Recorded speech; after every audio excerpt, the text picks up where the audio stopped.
mantra under addiction is not why the addiction, but why the pain. If you want to look at what causes addiction, you have to look at the benefit of addiction. What did it do for you?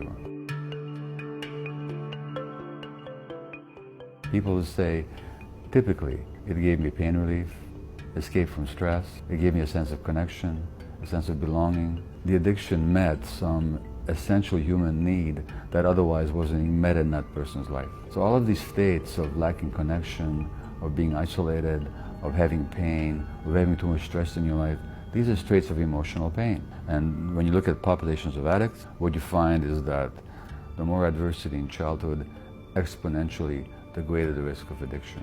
Which doesn't mean that every person traumatized will become an addict, but it does mean that every addict was traumatized. In my opinion, an addiction is manifested in any behavior that a person finds temporary pleasure or relief in, but suffers negative consequences as a result of, and does not give up or cannot give up despite those negative consequences. Tobacco, alcohol, substances of all kinds. It could also be related to sex, gambling, shopping, eating, work. Virtually any area of human activity can become addictive depending on the person's relationship to it. I had two major addictions in my life. One was to work, and I also had an addiction to shopping, in my case for classical music, CDs. One day I spent $8,000 on compact discs. It doesn't matter how many sets of a particular composer's symphonies you already have. You have to get the next one and the next one.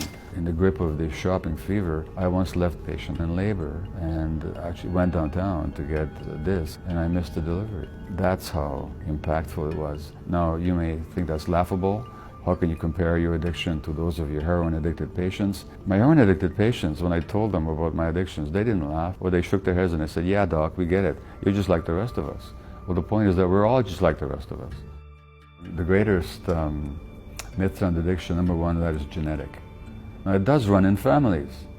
But why does it run in families?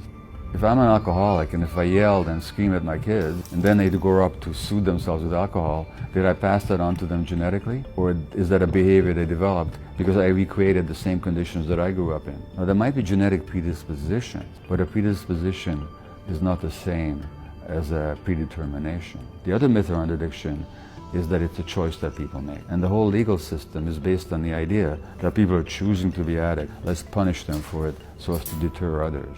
Addiction is not a choice anybody makes, it's a response to emotional pain.